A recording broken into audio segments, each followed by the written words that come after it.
अब हम सॉल्व करेंगे question number 25, question number 26 and question number 27। ये तीनों क्वेश्चन केस स्टडी क्वेश्चन है, तो इनको हम वन बाय वन सॉल्व करेंगे। तो हम पढ़ते हैं क्वेश्चन को। पहले हम केस स्टडी रीड करेंगे। इसमें लिखा है answer the question based on the given information. हमें ये तीन क्वेश्चंस का आंसर करना है और हमें इंफॉर्मेशन दी है, यानी कि केस स्टडी दी है। और वो केस स्टडी क्या है, ध्यान से समझना बच्चा। इसमें लिखा था revenue in rupees of a firm is represented by the polynomial r of x is equal to 5x cube plus 4x square plus 7। तो रेवेन्यू क्या होता है? रेवेन्यू होती है टोटल सेल्स, यानी कि जो कंपनी सेल करेगी ना अपने प्रोडक्ट को, उसकी टोटल सेल को हम रेवेन्यू कहते हैं। तो और रेवेन्यू किसके इक्वल होता है? Expenditure plus profit is equal to revenue होता है। ध्यान रखना बच्चा, क्या होता है एक्सपेंडिचर में, जब एक्सपेंडिचर यानी कि कॉस्ट, जो कीमत आई प्रोडक्ट को बनाने पे, प्लस उसमें कंपनी अपना प्रॉफिट ऐड करती है, और जो रेवेन्यू मिलता है उसे हम सेल्स कहते हैं, आर फॉर रेवेन्यू। तो expenditure plus profit is equal to revenue होता है, ये आपको माइंड में रखना है। एंड एक्सपेंडिचर, मैंने भी बताया एक्सपेंडिचर क्या होता है, खर्च जो प्रोडक्ट को बनाने में आया, in rupees by the firm is represented by the polynomial. और जो एक्सपेंडिचर है वो किस पॉलिनोमियल से रिप्रेजेंट हो रहा है? E of X is equal to 3x cube plus 2x minus 1, इस पॉलिनोमियल से रिप्रेजेंट हो रहा है। और ध्यान रखना, where x is the number of item produce, जो x जो है ना नंबर ऑफ आइटम प्रोड्यूस है। अब जो रेवेन्यू या प्रॉफिट या एक्सपेंडिचर किस पे डिपेंड करेगा? x की वैल्यू पे, यानी कि number of item produce by the firm in a year. तो x क्या है? Number of item produce. ये माइंड में रखना, ये पॉइंट जो है इंपॉर्टेंट है बच्चे। ये सब पॉइंट्स जब हम क्वेश्चन करेंगे यूज होंगे। तो सबसे पहले हम क्वेश्चन नंबर 25 करते हैं। इसमें लिखा है find the profit polynomial p of x and show your work. जैसे कि अभी मैंने आपको बताया, जो रेवेन्यू कैसे मिलता है हमें, एक्सपेंडिचर ई ऑफ एक्स यानी कि expenditure plus profit, profit p of x है, इज इक्वल टू रेवेन्यू होता है r ऑफ x। अब अगर हमें प्रॉफिट चाहिए बच्चा, तो प्रॉफिट p ऑफ x वाला पॉलिनोमियल होगा, वो किसके इक्वल होगा? रेवेन्यू में से हम क्या माइनस कर देंगे? एक्सपेंडिचर। देखो ई ऑफ एक्स जब एलएचएस से आरएचएस में जाएगा तो माइनस होगा ना, तो ई ऑफ एक्स माइनस करेंगे, तो प्रॉफिट का हमारा फॉर्मूला बन जाएगा रेवेन्यू माइनस एक्सपेंडिचर। अब पॉलिनोमियल पी ऑफ एक्स निकालने के लिए इस फॉर्मूला में हम वैल्यू सब्स्टिट्यूट करेंगे। देखो आर ऑफ एक्स क्या है बच्चा हमारा? 5x cube plus 4x square plus 7, इसको ब्रैकेट में रखना, माइनस, अब एक्सपेंडिचर वाला पॉलिनोमियल क्या था, यानी कि E of X is equal to 3x cube plus 2x minus 1। अब ब्रैकेट ओपन करते हैं, देखो बच्चा 5x cube plus 4x square plus 7, ये वाली ब्रैकेट तो एज इट इज कॉपी हो जाएगी। अब ये ब्रैकेट हमें थोड़ा ध्यान से ओपन करनी होगी, लाइक इधर माइनस 3x क्यूब तो एज इट इज आएगा फाइन, और यहां पर ये माइनस प्लस माइनस 2x हो जाएगा, और फिर फाइनली माइनस माइनस प्लस 1। अब लाइक टर्म्स को सॉल्व करते हैं। देखो बच्चा 5x cube minus 3x cube, तो प्लस माइनस माइनस, 5 माइनस 3 क्या होता है? 2 होता है, तो ये 2x क्यूब हो जाएगा फाइन। अब एक्स स्क्वायर वाली टर्म सॉल्व कर लेते हैं। एक्स स्क्वायर वाली ओनली सिंगल टर्म है, प्लस 4x स्क्वायर, तो इसको हम एज इट इज लिख देंगे। अब नेक्स्ट एक्स वाली टर्म कौन सी है? एक्स वाली भी सिंगल टर्म है, वो क्या है बच्चा? माइनस 2x, उसको भी एज इट इज लिख दो। और फाइनली कांस्टेंट टर्म को सॉल्व करना है। देखो प्लस 7 प्लस 1, 7 प्लस 1 इज 8, तो प्रॉफिट पी ऑफ एक्स हमारा क्या हो गया?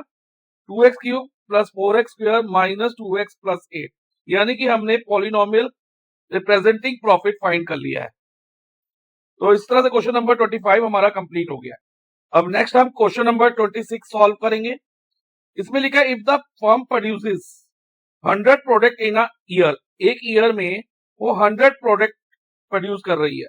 अब नंबर ऑफ प्रोडक्ट हमें क्वेश्चन में क्या दिया था? एक्स दिया था, x is the number of item produce. तो इधर जो एक्स की वैल्यू है ना, हमने बच्चा 100 लेनी होगी, क्योंकि जो एक्स है वो नंबर ऑफ आइटम प्रोड्यूस है। तो 100 प्रोडक्ट अगर फर्म प्रोड्यूस कर रही है तो एक्स की वैल्यू हमारी 100 रहेगी। और हमें फाइंड क्या करना है? Find the revenue and profit in rupees. तो अब पहले रेवेन्यू निकालेंगे। रेवेन्यू के लिए रेवेन्यू वाला पॉलिनोमियल यूज करेंगे और उसमें एक्स की जगह 100 लिख देंगे, क्योंकि उन्होंने मेंशन कर दिया कि 100 प्रोडक्ट में रेवेन्यू क्या होगा और प्रॉफिट क्या होगा, ये हमें फाइंड करना है।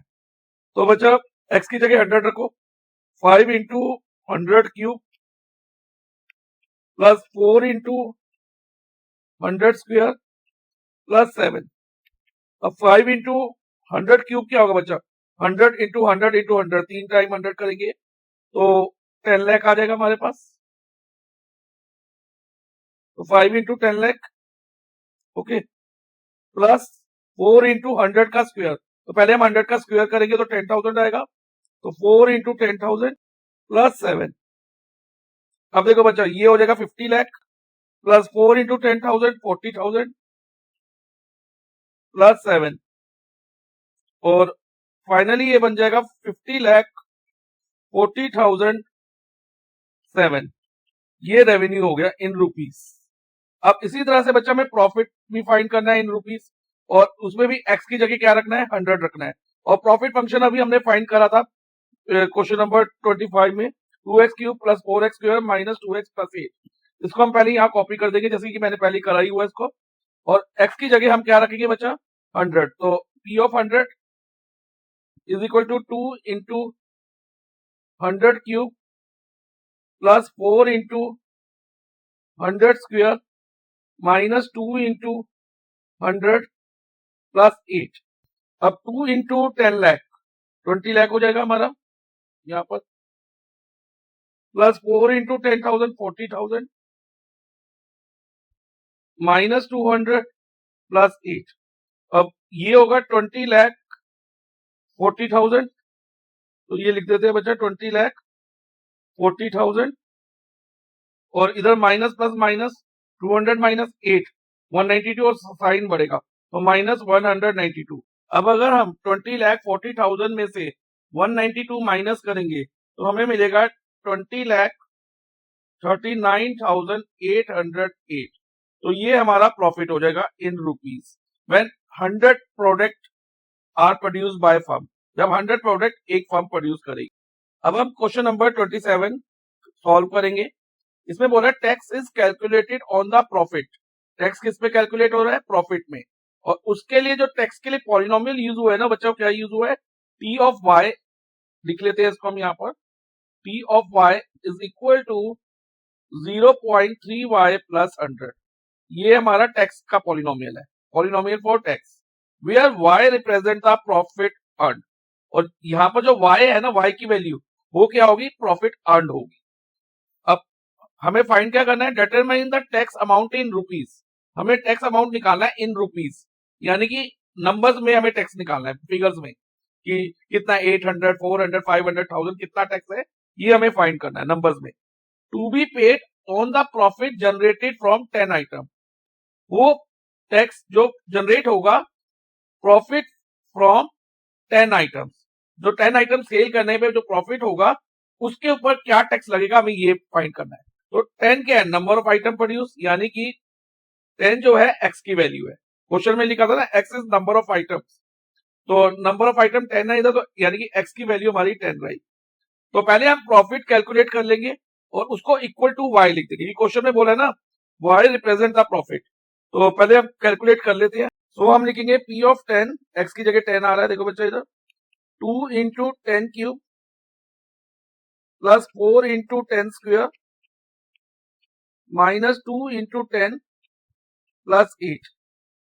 तो 2 इंटू 10 क्यूब इज 1000, तो 2 multiply by 1000 plus 4 into 10 square 4 into 100 minus 20 plus 8। अब इधर हो जाएगा हमारे पास 2000 plus 400 minus 20 plus 8। On solving देखो बच्चा 2000 प्लस 400 तो 2400 हो गया हमारा, और यहाँ पर minus plus minus 20 minus 8 is 12, तो यहाँ 12 आ जाएगा। और 2400 में से अगर हम 12 माइनस करते हैं तो हमें मिलता है 2388। तो ये हमारा प्रॉफिट हो गया ऑन 10 आइटम्स। अब हमें टैक्स कैलकुलेट करना है, और y इसमें जो टी ऑफ y में y क्या रिप्रेजेंट कर रहा है, प्रॉफिट, यानी कि y की जगह हम 2388 जो कि प्रॉफिट है वो लेंगे। तो y की जगह हम 2388 88 डाल देंगे टैक्स वाले फंक्शन में, ओके, टैक्स वाले पॉलिनोमियल में। तो 2388 देन 0.3 इंटू 2388 प्लस 100। अब पहले इन दोनों को मल्टीप्लाई कराएंगे 0.3 इंटू 2388। तो पहले हम 2388 इंटू 3 करेंगे, वी विल गेट 7164। अब डेसिमल लगाएंगे, डेसिमल के बाद कितने प्लेसेस है बच्चा, एक प्लेस है ओनली, तो हम राइट से 1 प्लेस काउंट करते हुए यहाँ डेसिमल डाल देंगे। तो ये हो जाएगा 7164, क्योंकि पैसा जो होता है बच्चा हमेशा डबल डिजिट में लेते हैं, तो यहाँ 40 लिख देंगे प्लस 100। अब इन दोनों को प्लस करेंगे तो हमारा टैक्स कितना कैलकुलेट होगा, 816.40। तो ये टैक्स अमाउंट हो गया। तो इस तरह से बच्चा ये हमारा क्वेश्चन नंबर 27 भी कंप्लीट हो गया है।